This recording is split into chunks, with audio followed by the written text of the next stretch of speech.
ওখান থেকে কাপড় আসলে আমি তৈরি করে তারপর পাঠিয়ে দিই। জীবনে শুনছিলেন যে ঘুরতে দেওয়ার জন্য সারা জীবন ছুটি দিয়েছে আমাদের দেশে, আমি একবারে ছুটি নিয়ে চলে যাচ্ছি। সৌদি আরবের বাচ্চারা যে পোশাকগুলো পরে, আরবিয়ান পোশাক, এটাকে আপনার হচ্ছে যে আবায়া বলে। এই কোম্পানিতে আমি কাজ করতাম। কাজ করতে করতে তখন আপনার হচ্ছে যে প্রায় 9 বছর ওখানে কাজ করতাম। আমার এক বছর সঙ্গে বস কাতারে থাকতো, বাংলাদেশে এই ব্যবসাটা করতো। তখন আমি ওই বছরে ওখানে যাই।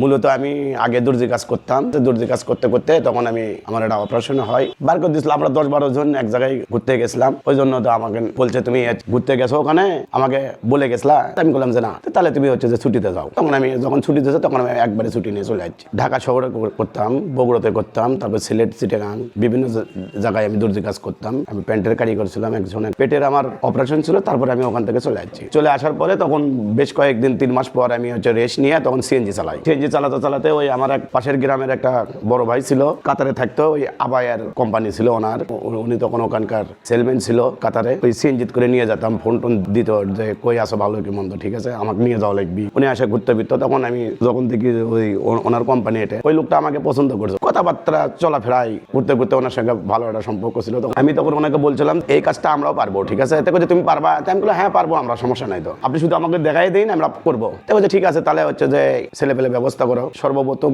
3 থেকে 4 জন মিলে এই কাজের জোগাড় করে। এই কোম্পানির আরো কিছু ছেলে পেলে বাইরে ছিল, হয়তো ওই ওনার ভাইয়ের কোম্পানি ছিল।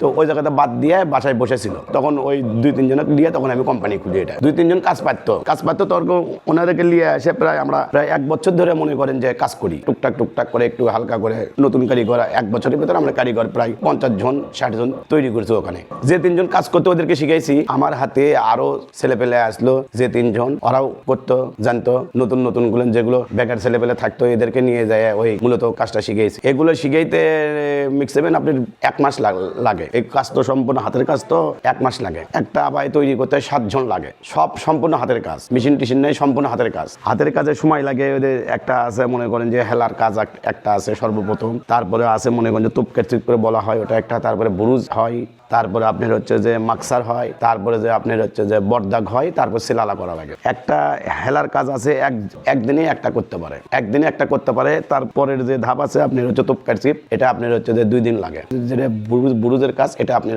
এই জন্য 7 জনের হাতে দিয়ে একদিনে মাল তোলা যায়। একদিন থেকে 2 দিন লাগে একটা ফুল মাল কমপ্লিট করতে। 9টা বছর তার লাগে কাজ করছে। সে কি যে বুঝলো, ঠিক আছে, বুঝতে পারলাম না। হঠাৎ করে আমাকে বললো তোমার ছুটি। পরে চিন্তা ভাবনা করছি যে হচ্ছে যে আমি নিজে একটা কোম্পানি খুলবো। মানুষের এই জায়গায় তো বহুত দিন চাকরি করলাম। আমি ওনাকে বলছিলাম যে আমি যদি এখান থেকে বের হয়ে যাই তাহলে আমি কিন্তু কোম্পানি খুলবো। উনি তখন বলছে ঠিক আছে তুমি পারবা কোম্পানি খুলতে। আমি তো 3 জনে শুরু করছিলাম। এখন প্রায় 50 জন কারিগর আমার এখানে কাজ করে। এখানে কারখানা আছে 5টা। 60-70 হাজার টাকা বিক্রি হয় বাইরে। কাতারে যাই, সৌদিতে যাই, কুয়েতে যাই। এখান থেকে ডিএসএল এর মাধ্যমে সম্পূর্ণ চলে যায়। এত দাম, মানে এই কাজটা সম্পূর্ণ হাতের কাজ। হাতের কাজের জন্য এটার দাম বেশি। আর একটা আছে আপনার এমব্রয়ডারি, ওটার দাম কম, 3 থেকে 4 হাজার টাকা লাগে ওটা। এই কাপড় সম্পূর্ণ জাপানি কাপড়। যদি আপনি ফ্রান্স থেকে আসে, ইন্ডিয়া থেকে আসে, তারপর আপনি কাপড় আছে জাপান থেকে আসে, এগুলো সম্পূর্ণ মিলে মনে করেন যে জিনিসের দামটা একটু বেশি। এই জন্য বাংলাদেশের লোক এগুলো পরে না, দাম বেশির জন্য এগুলো পরে না। ওই মাসে 30-40-50 টাকা করে যায়, ঠিক নাই। কোনো মাসে 30 টাকা, কোনো মাসে 50 টাকা, কোনো মাসে 60 টাকা, ঠিক নাই। এখন ওখান থেকে বাইরের দেশ, তো ওখান থেকে কাপড় আসলে আমি তৈরি করে তারপর পাঠিয়ে দিই। এর ভিতরে মেলা আপনার কাস্টম আছে ঢাকা শহরের। তারপরে আপনার হচ্ছে যে আসতে সময় লাগে, গাড়ি ঘোড়ার ব্যাপার, ঠিক আছে। এই জন্য একটু আসতে সময় লাগে, এই জন্য দেরি হয়। এগুলো বাংলাদেশে পাওয়া যায় না, তো বাইরের জিনিস দেখে এই জন্য। এগুলো যেগুলো ছেলে পেলে আছে সবগুলো স্টুডেন্ট, মোটামুটি সবগুলো স্টুডেন্ট আছে। তারপরে আপনার কিছু মহিলা কাজ করে, মহিলারা বাসায় নিয়ে যায় কাজ করে, এদের কিছু সংসার চলে।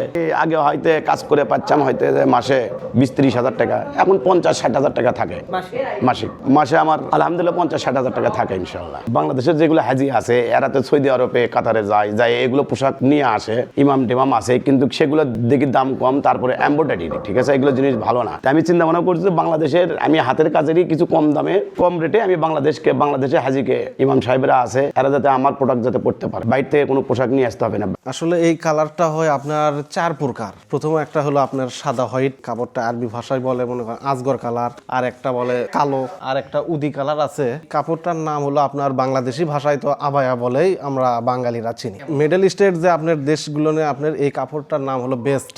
সাদা কালারটা বেশি চলে আর হলো কালো অল টাইম আপনার চাহিদা থাকে, এই জন্য আপনার দাম বেশি, অল টাইমই দাম বেশি থাকে এই কালো আর সাদা। আমি আগে ঘুরতেছিলাম, আমার বন্ধু আমাকে নিয়ে যাচ্ছে, বলছিলাম যে আমাকে কি কাজ শিখাবি, ওই আমি যে কাজ করি জুব্বার কাজ ওই কাজ শিখামো। আগে থেকে জানতাম, আমাকে বাড়ির ওখানেও যে আছে আরো কোম্পানি, একসাথে ঘুরেছিলাম, যে বসে থেকে ঘুরেছিলাম কি করবো, কাজ করেছিলাম। আমি বললো যে চ আমার সাথে চ, আমি যে ঘোরাফেরা লাভ আছে, কাজ করা লাগবি তো। এখন কামাই কাজ করে কি অক দিয়ে আমি অক তো দিই না, নিজেই খাই।